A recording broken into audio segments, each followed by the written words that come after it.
This morning, President Donald Trump posted just one sentence, no speeches, no cameras, just words. He was something really special. The silence behind that message said it all. George Foreman, the man with fists like thunder and a heart, full of fire, was gone. At 76, the two-time heavyweight champion, the Olympic gold medalist, the preacher, the father of 12, had taken his final breath. And though America has lost legends before, this one felt different. Inside the White House, the press room fell quiet.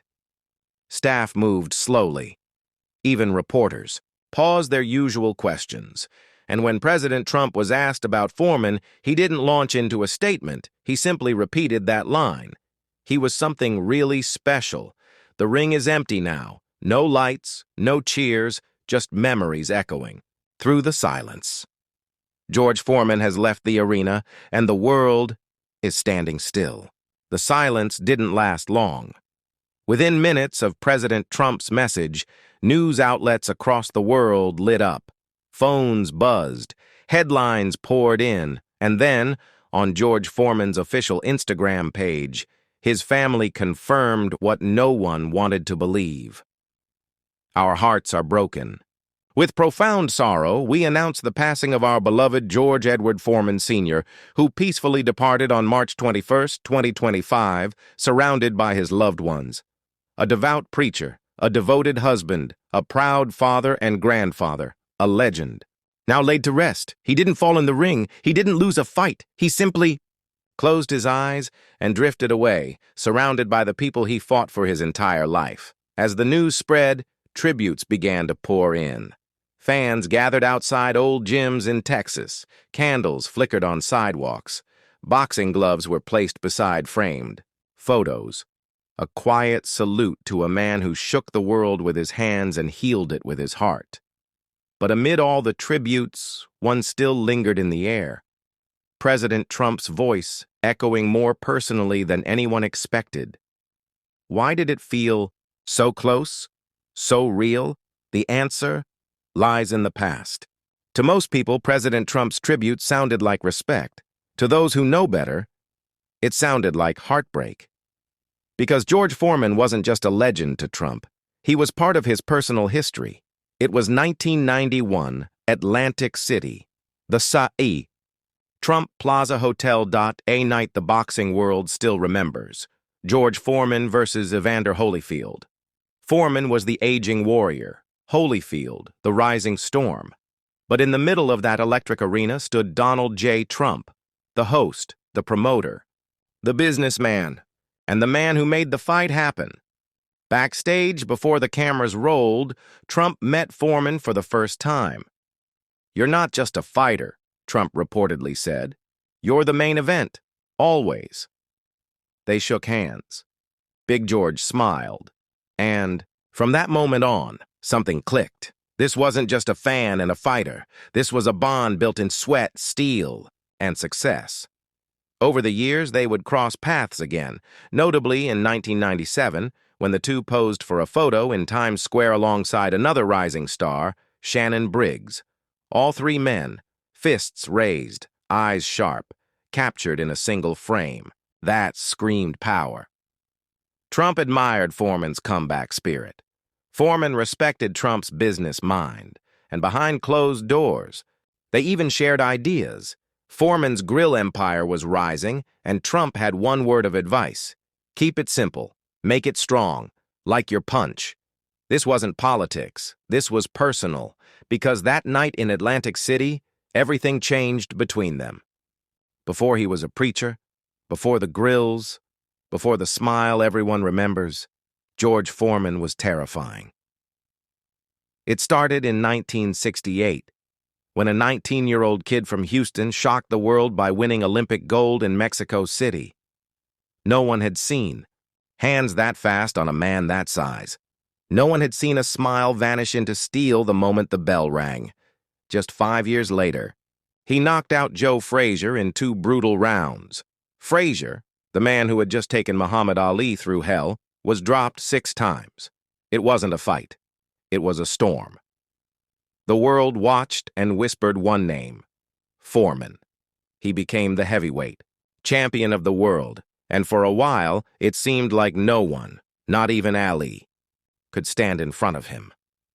But then came Zaire, the rumble in the jungle, Muhammad Ali dancing through the ropes, rope-a-dope tactics, and an eighth-round knockout that stunned the planet. Foreman lost the belt, and with it, something inside him cracked. By 1977, he walked away from boxing, disappeared. For 10 years, he was gone. No lights, no ring, just God and silence. But in 1987, at the age of 38, when most fighters are broken or buried, George Foreman laced up his gloves again. He didn't return to box. He returned to remind the world who he was. The media laughed. Commentators mocked him. Too old, they said, too slow, too late. But Big George didn't care. He trained in silence. He smiled through every insult. And when he stepped back into the ring, he wasn't just stronger. He was smarter. Then, in 1994, at age 45, George Foreman knocked out Michael Moore to reclaim the heavyweight championship. The world gasped. The same man who once ruled in the 70s was now champion again, 20 years later. A miracle in boxing history, a statement to the world.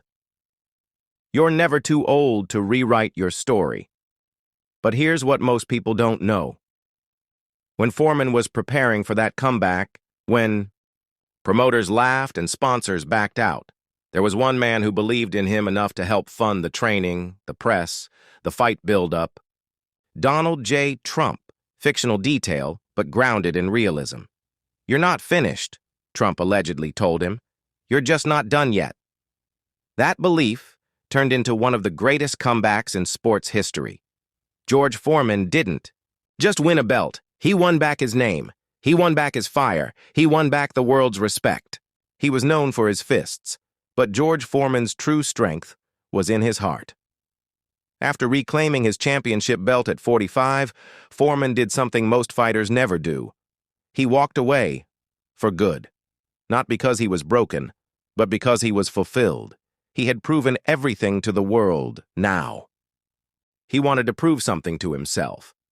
George Foreman became a preacher, not part-time, not for fame, but for faith. He opened a church.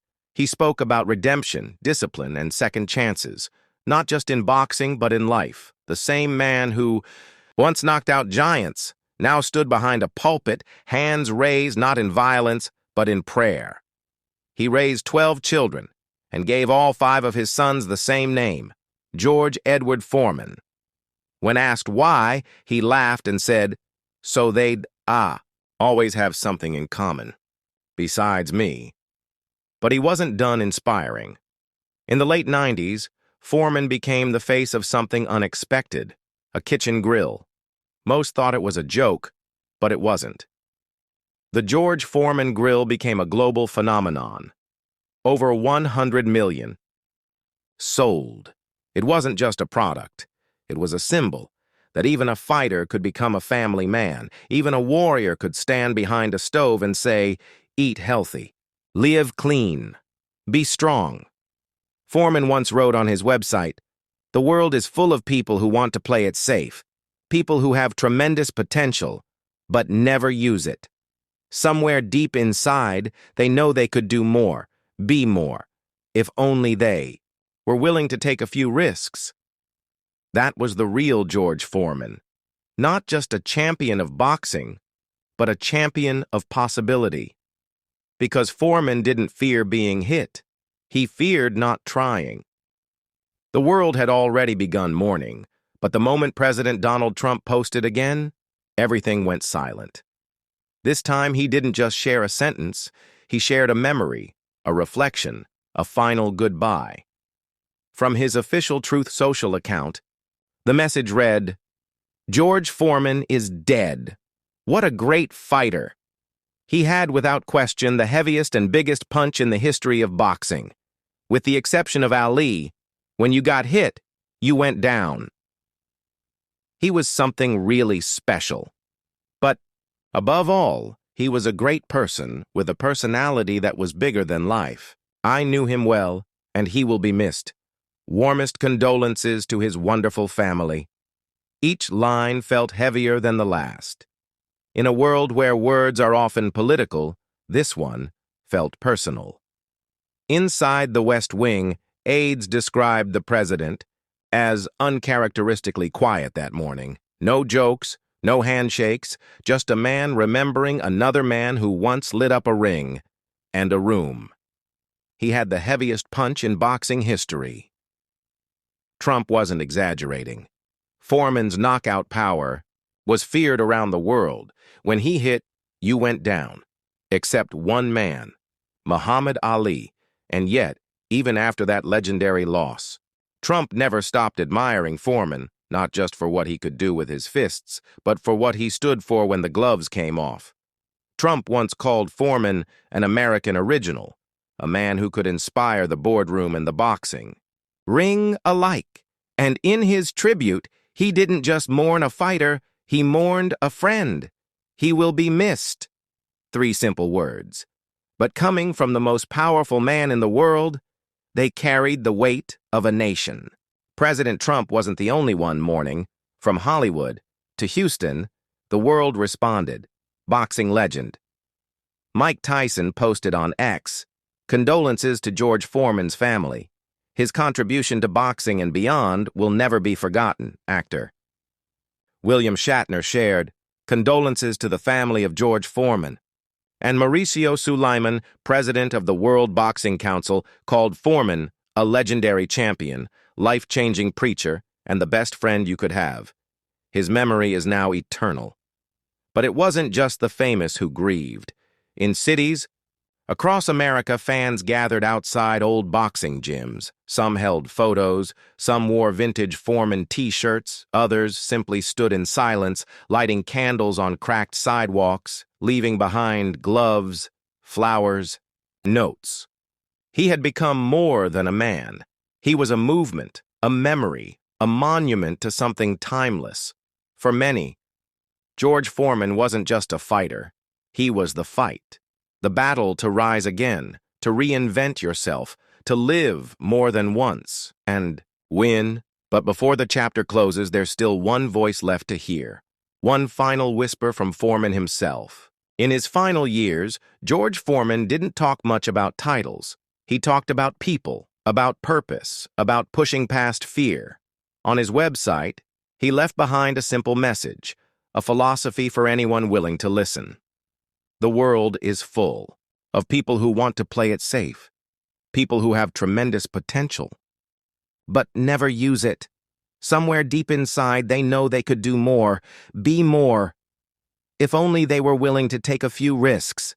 That was George Foreman, a man who didn't play it safe, who walked away from glory, then walked back into it on his own terms, who fought giants in the ring and demons outside it, who changed the way we saw champions and fathers and men. He was made of power, but powered by faith.